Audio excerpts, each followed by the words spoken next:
Hello दोस्तों, मैं सागर पांडे आप सभी का अपने चैनल नॉलेज एवरीवेयर में स्वागत करता हूं। आज हम लोग बात करने आए हैं कि जो एसएससी सीएचएसएल 2019 का डॉक्यूमेंट वेरिफिकेशन का सीरीज़ चल रहा है, 13 तारीख से स्टार्ट हुआ है और 30 तारीख तक ये चलेगा। तो इसमें हमें क्या क्या लेके जाना है।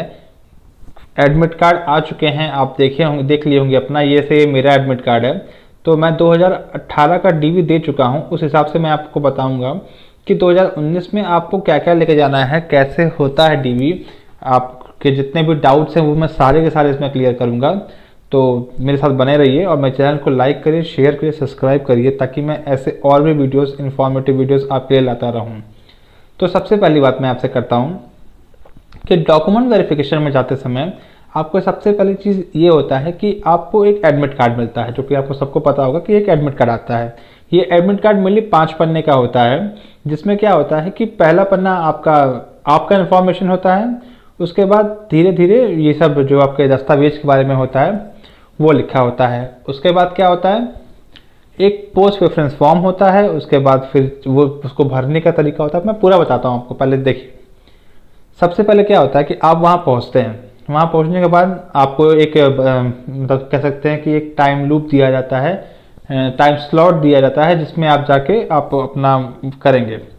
वहाँ पहुँचने पे आपको होता क्या है कि आपको क्या क्या लेके जाना होता है।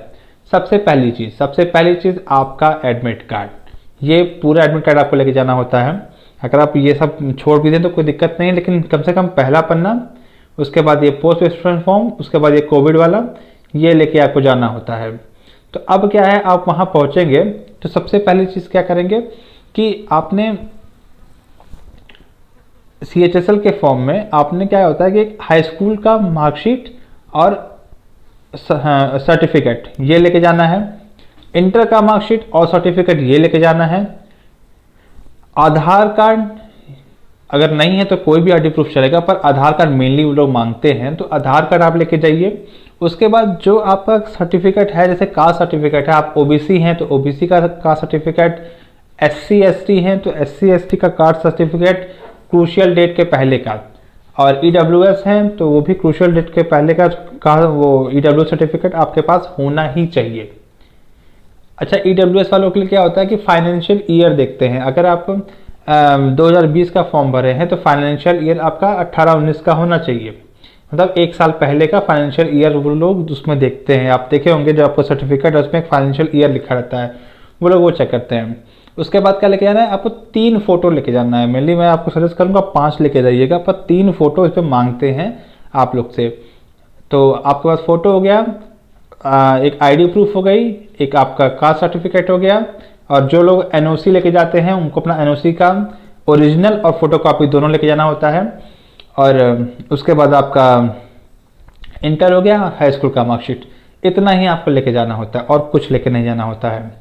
उसके बाद क्या होता है कि आप उसमें अंदर जाते हैं तो आपको एक फॉर्म दिया जाता है, अंदर भी एक फॉर्म दिया जाता है। उसमें क्या होता है, जैसे हम लोग एग्ज़ाम देते हैं तो उसमें क्या होता है कि आपको भरने को दिया जाता है ना कि जो ऊपर लिखा है वही नीचे लिखिए, तो वही आपको दिया जाएगा भरने के लिए कि एक सेंटेंस दिया रहेगा, उसको आपको लिखना है। एक हिंदी में भी दिया रहेगा, इंग्लिश में भी दिया रहेगा, दोनों आपको लिखना है, वो करना पड़ता है। उसके साथ साथ आप क्या होता है कि आप घर से ही प्रिपेयर करके जाइएगा कि जितने भी चीज़ें हैं, जैसे पहले आप इंटर का मार्कशीट रखिएगा, उसका सर्टिफिकेट, हाई स्कूल का मार्कशीट, सर्टिफिकेट, आधार कार्ड की फ़ोटो, उसके बाद फिर कास्ट सर्टिफिकेट, उसके बाद फिर एडमिट कार्ड, इस तरह से करके एक बार अरेंज करके लेके जाइएगा, ताकि वहाँ पे आपको दिक्कत ना आए। दो बंडल बना लीजिएगा, इन सारी चीज़ों के 2 बंडल बना लीजिएगा। उसके बाद क्या होता है कि आप पहुँचेंगे वहाँ पे, आपको सारा चीज़ मिलेगा। हाँ, पोस्ट प्रेफरेंस फॉर्म कैसे भरा जाता है, देखिए पोस्ट प्रेफरेंस फॉर्म जो होता है ये ऐसे आपको दिया रहता है। यहाँ आपका रोल नंबर और नाम लिखना होता है। उसके बाद देखिए ये सारे के सारे पोस्ट दिए हैं और उनके बगल में उनके नंबर्स दे रखे हैं। आपको करना कुछ नहीं है, ये जो नीचे बॉक्स बने हुए हैं ना, इन बॉक्सों में आपको सिर्फ ये करना है, इस बॉक्स में आपको सिर्फ इतना करना है कि अपने सुविधा अनुसार जितना भी आपके पास ये नंबर दिख रहा है, इन नंबर्स को इस बॉक्स में भरना है और यहाँ नाम, सिग्नेचर और सब कुछ करना है। होता क्या है कि जब आप वहाँ पहुँचेंगे तो वो लोग आपको बैठाते हैं अपने सामने। आपको सिर्फ जो नंबर आपने प्रेफरेंस फॉर्म यहाँ पे लिखा है, जैसे मान लीजिए आपने 1 में P26 लिख दिया, 2 2 में आपने L25 लिख दिया, 3 में आपने L24 लिख दिया, तो आपको उनके सामने बैठ कर सिर्फ ये बोलना है और वो अपने कंप्यूटर पर फीड करते जाएंगे। सिर्फ इतना ही होता है, बहुत कठिन नहीं है। ये लेके जाना है, आप जानते हैं इसका क्या काम होता है, बाहर फेंक देते हैं बस। तो ये इतना काम आपको करके जाना है। तो क्या करके जाना है, हम आपको फिर से दोहरा दे रहे हैं। आपको इंटर हाई स्कूल का मार्कशीट और सर्टिफिकेट चाहिए, एक आधार कार्ड की फ़ोटोकॉपी और ओरिजिनल दोनों लेके जाइएगा, सबके ओरिजिनल लेके जाइएगा। उसके बाद फोटो, आपकी 3 फ़ोटो, उसके बाद एनओसी जो लेके जाएंगे उनके लिए एनओसी जो पहले काम कर चुके हैं। उसके बाद आपका caste certificate, ex serviceman certificate, ये सब लेके जाना है क्रूशियल डेट के पहले का। और बहुत कठिन नहीं होता है, मेनली आपका 20 से 25 मिनट में काम हो जाता है। तो कोई भी अगर आप लोगों को परेशानी हो, जो आपको पूछना चाह रहे हो, तो आप मेरे कमेंट में कमेंट करें और हमसे पूछ सकते हैं। मैं आपके सारे के सारे चीज़ों का सही जवाब दूंगा, क्योंकि मैं एक्सपीरियंस कर चुका हूं, तो मुझे पता है कैसे कैसे क्या करते हैं। बहुत डरने वाली बात नहीं है, कुछ ऐसा बहुत खास होता नहीं है। अगर आपका क्रूशियल डेट का नहीं है, या फिर अगर मान लीजिए आपके पास कास्ट सर्टिफिकेट नहीं है और आप सोच रहे हैं कि क्या होगा, तो कुछ नहीं होता है। वहाँ आप जाते हैं तो एक फॉर्म दे देंगे आपको, उसमें आपको ये लिखना होता है, फॉर्म क्या, एक एप्लीकेशन लिखना होता है कि हम किसी वजह से हम कास्ट सर्टिफिकेट नहीं बनवा पाए हैं, तो मुझे यूआर में कन्वर्ट होने के लिए, मतलब आप यूआर में कन्वर्ट होना चाहते हैं, इस तरह से एक फॉर्मेट दे देंगे आपको एक खाली पन्ने पे, बस वो लिखना होता है। वो लिख के आप जमा कर देंगे तो आपको यूआर में सेलेक्ट कर लिया जाएगा। तो कोई बड़ी चीज़ नहीं है, वो हो जाता है, कोई डरने वाली बात नहीं है।